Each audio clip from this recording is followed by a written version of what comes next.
Okay, at this time, I'd like to welcome you to New Albany Middle School today. I'd like to have a special welcome to our veterans that are here in attendance with us today. Also, I'd like to have a special welcome for those of you that are watching our live stream here today, in respect for all of our veterans that have served, for us to be able to do what we can do today, each and every day. I say thank you at this time.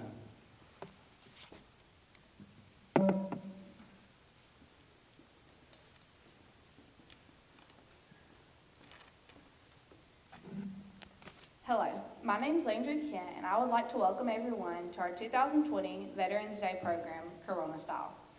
On the 11th hour of the 11th day of the 11th month, the fighting of World War I ended in 1918. Due to the conclusion of the war to end all wars, November 11th became a universally recognized day of celebration. The day was originally declared Armistice Day, 8 years after the end of World War I, and honored only veterans of that war. Then in 1954, after World War II and the Korean War, it was renamed Veterans Day to honor all veterans who served America in war and defended democracy. So today, we honor all of our veterans who unselfishly placed their lives on the line for our freedom. Those men and women were ordinary people until they heard the call of duty and answered it. They left their families, their homes, and their lives, not for recognition or fame, or even the honor we bestow upon them today. They fought to protect our country, to maintain our way of life. As we honor our veterans and remember their great deeds, let us also salute those who are currently fighting for our freedom. The war on terrorism has helped us all realize how truly unique the American way of life is. The freedom we enjoy is extremely special, and that is why we must defend it. So now is the time to not only honor those who have fought or are fighting for our freedom, it is also the time for each of us to take part in protecting it. The defense of freedom is not just for those in the military. Each of us shares that duty and that responsibility. We do not have to join the Army or the Navy or any other organization of defense to actively defend our way of life. We can protect our freedom by simply maintaining it here in America. If we want to preserve our freedoms, we must put them into action. For example, by voting in elections or speaking out against injustices. We must also ensure that everyone feels the benefit of freedom, and we can do that by volunteering in our communities or teaching our children what it really means to be an American. Veterans Day isn't just a day for veterans, it's a day for all Americans. It's a day to remember why they were fighting, and a day for all of us to begin our journey of protecting our freedom and the freedom of many future generations. Thank you for honoring our veterans today. Let us walk toward tomorrow still honoring them by living in the freedom they protected.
We pledge. Did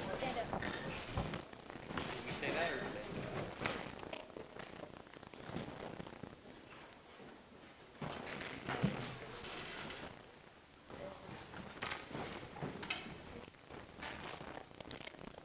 Pledge.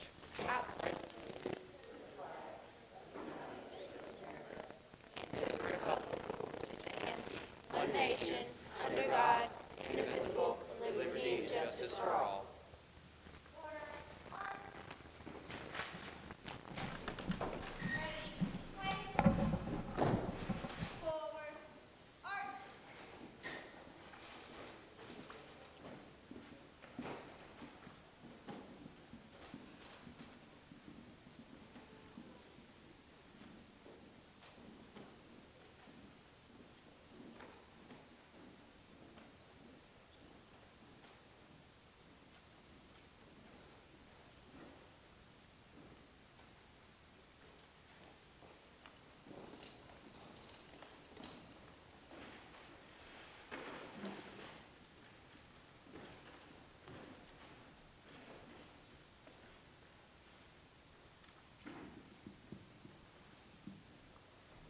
V is for your valor, the great courage you have shown.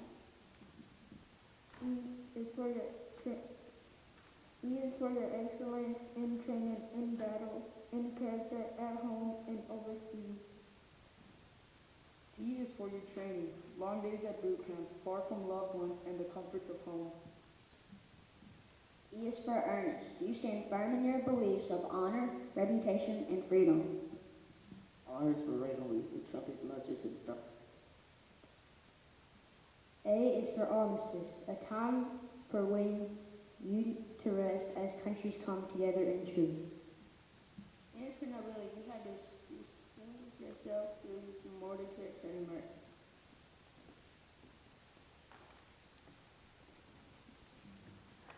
At this time, we will have our Armed Forces melody to honor each branch of our armed forces. We ask that our veterans in attendance stand during the song of their branch of service.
Good morning, everyone.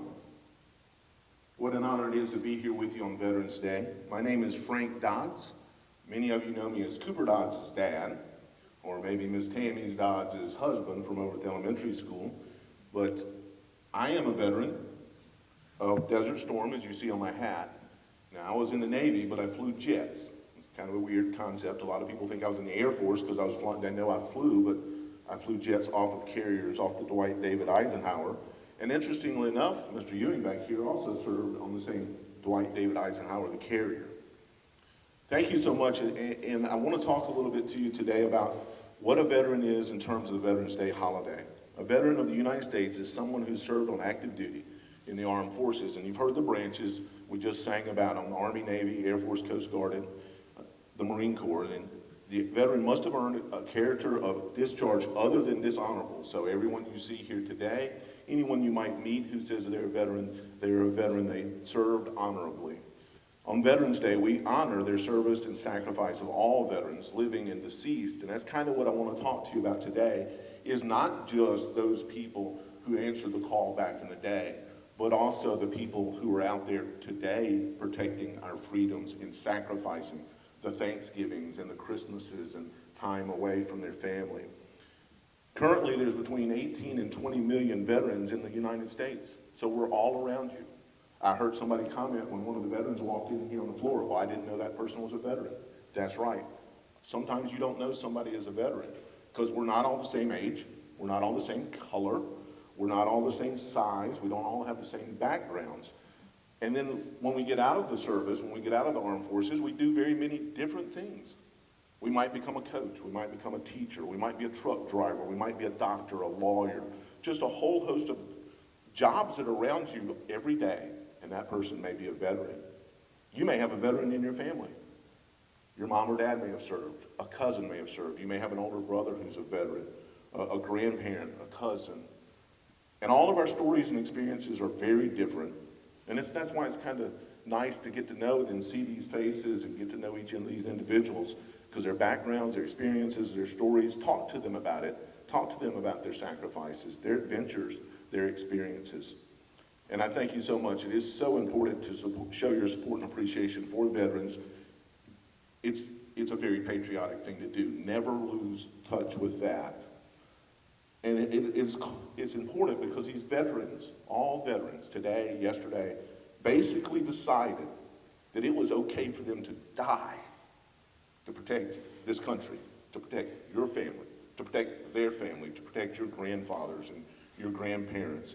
And they made a deal. They made a deal with themselves in the military that it's okay that I give up my life because the American way of life is important to protect for my own family. Why would somebody do that? What could have inspired them to do that? Would you do that today? Would you say it's okay for me to go in the military service, even if that means I die to protect America, to protect my family, to protect my grandparents? Well, let me tell you a little bit about my story, why I did went into the military. Guess what? Just like you, I was sitting in a middle school gym celebrating Veterans Day. I'll bet you Sergeant Payne was there that day because Sergeant Payne and I went to the same middle and high school together. We played football together. He looks a lot younger than me, but he's not really. He looks still in pretty good shape that I don't have. But the interesting thing, it was 1976. Anybody know what was important about 1976? The bicentennial. You remember celebrating. The whole country was patriotic. Our country had just turned 200 years old. So there's this incredible focus on American patriotism. But just like you, also like some of our softball and baseball players here at New Albany Middle School, I wore this helmet back in the day. I don't know. Me and Sergeant Payne wore a football helmet that looked kind of like this back in the day. I know a lot of you guys do too. But somewhere along the way, I decided I wanted to wear this helmet. And that's my flight helmet from the Navy, from when I served. You might end up making that same decision. I remember being in the presentation of colors just like you guys. I remember I was the fife from the old Spirit of 76. I had the fake bandage around my head. The little drummer boy was right there with me. So this sense of patriotism made me become more dedicated to doing my work, to doing my lessons, to doing my homework, because I knew that's what I wanted to do to protect this country. And those things are important. I asked my mom, I played junior high football. I didn't play high school football at first, but I asked my mom for contacts so that I could wear that helmet. And she said, well, why do you want contacts? I said, I want to play football. Why do you want to play football? Because I need a sport. I need to be well-rounded. I need to get into a military academy. Sure enough, I graduated from the United States Naval Academy. I reported to flight school down in Pensacola, and we were out in 1990. We were sitting in the Mediterranean Sea, and the country of Kuwait was invaded.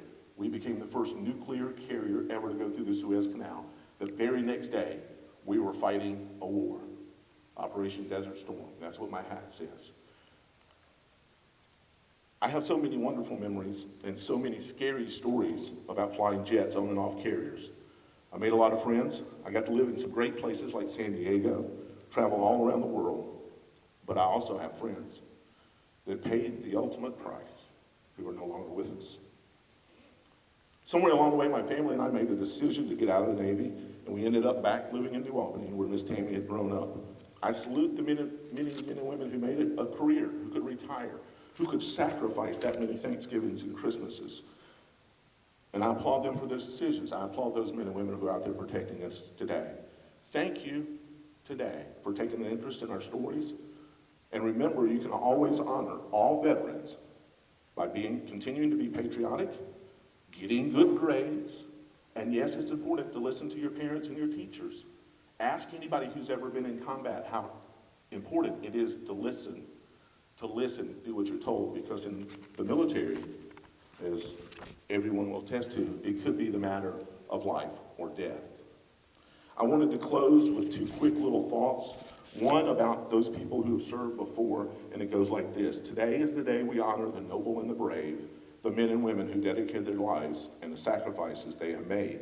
When America had an urgent need, they were the first to raise their hand. Without thinking twice about it, they were proud to take a stand.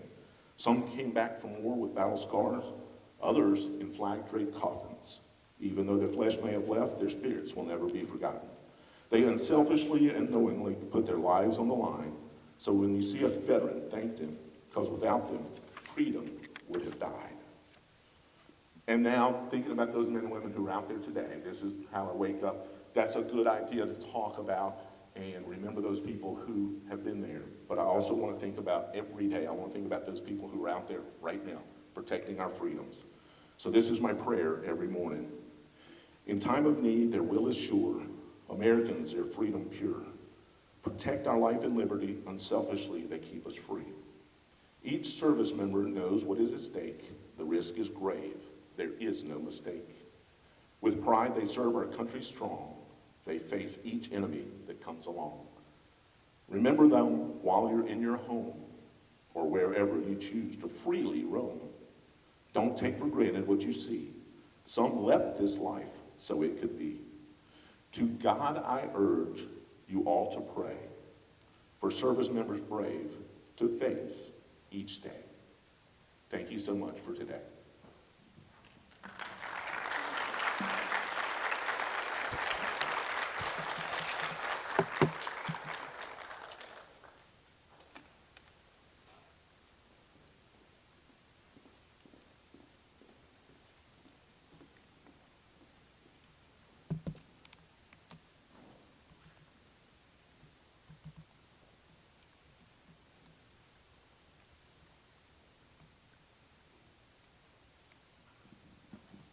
As you entered the gym this morning, you may have noticed a small round table on the floor.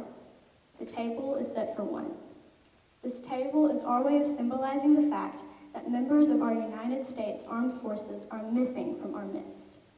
They're commonly called POWs or MIAs.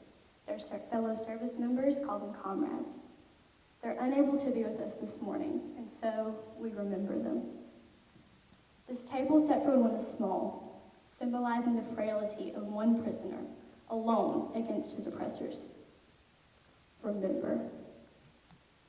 The tablecloth is white, symbolizing the purity of their intentions to respond to their country's call to arms.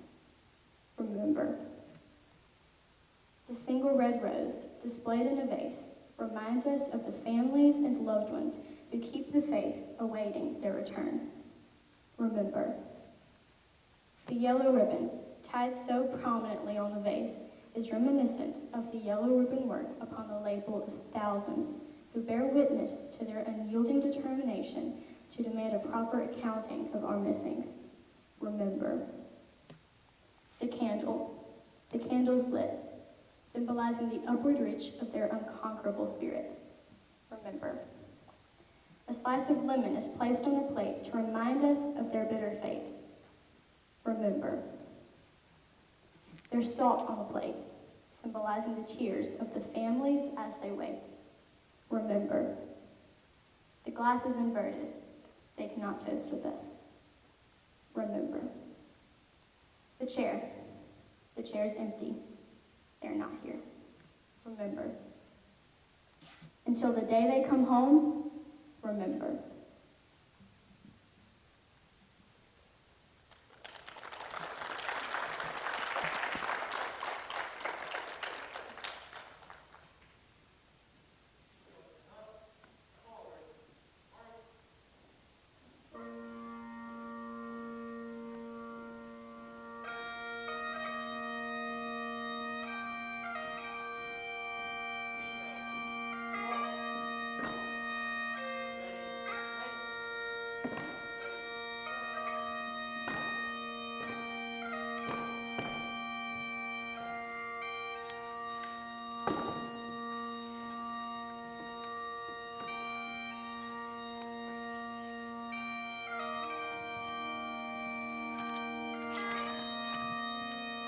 The flag folding ceremony represents the same religious principles on which this country was originally founded. The area of the flag representing honor is canton of blue containing the stars which represent the states where our veterans served in uniform. The canton field of blue dresses from left to right and is only inverted when laid on the pall of a casket of a veteran who has served our country in uniform. In the armed forces of the United States, at the ceremony of retreat, the flag is lowered, folded into a triangle, and kept under watch throughout the night as a tribute to our nation's fallen. The next morning, it is brought out at the ceremony of reveille and is run aloft as a symbol of our belief in the resurrection of the body.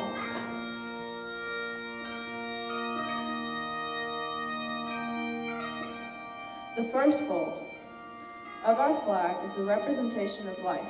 It represents our country, our way of life, and unity as a nation. The second fold reminds us that our flag floats majestically in silence above the host that executes these choices, whether in peace or in war. And though silent, it speaks to us. It tells us of the men and women who went before us and of the records they wrote upon it. It serves as a symbol of our belief in eternal life. The third fold is made in honor and remembrance of the veterans who departed our ranks and gave a portion of their lives for the defense of our nation and to attain peace throughout the world. It is recognition of their sacrifice that we raise the flag solemnly once again and salute it reverently as never before, live for it, die for it. The fourth fold represents our weaker nature, for as American citizens, trusting in God, it is Him we turn to in times of war for His divine guidance. The fifth fold is a tribute to our country, for in the words of Stephen Decatur, our country, in dealing with other countries, may not always be right, but she is still our country, right or wrong. The sixth fold is where our hearts lie, as in the Pledge of the Allegiance. The seventh fold is a tribute to our armed forces, for it is through the armed forces that we protect our country and our flag against all her enemies, within or without of our borders. The eighth fold is a tribute to the one who entered into the valley of the shadow of death, so that we might see the light of day, and to honor the mothers from whom it flies on Mother's Day. The ninth fold is a tribute to womanhood, for it is through their faith, love, and loyalty that the character of the men and women who made our country great has been molded.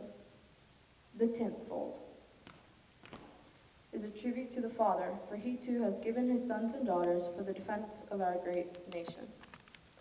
The 11th fold, in the eyes of a Hebrew citizen, represents the lower portion of the seal of King David and King Solomon, and glorifies in their eyes the God of Abraham, Isaac, and Jacob. The 12th fold, in the eyes of a Christian citizen, represents an emblem of eternity, and glorifies in their eyes God the Father, the Son, and the Holy Spirit. The tuck is the last fold of the flag that reminds us of the principles for which our flag stands, and of the dedication to the spirit of liberty and the spirit on which this country was built. We are reminded of this great symbol of freedom, our flag, and how it represents freedom, democracy, and government of the people, by the people, for the people.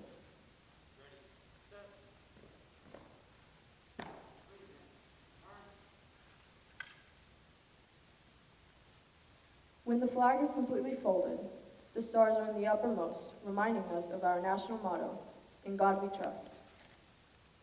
After the flag is completely folded and tucked in, it takes on the appearance of a cocked hat, ever reminding us of the soldiers who served under General George Washington, and the sailors and Marines who served under Captain John Paul Jones, who were followed by their comrades, shipmates, and airmen in the armed forces, preserving for us the rights, privileges, and freedoms which we enjoy today.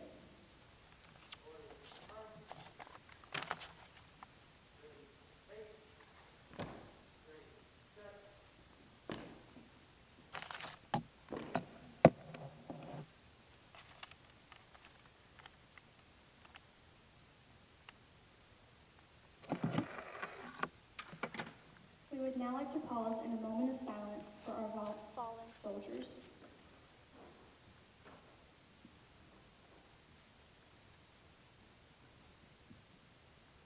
Thank you.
Okay, in closing, I would like to say thank you to Mr. Frank Dodds for being our guest speaker today.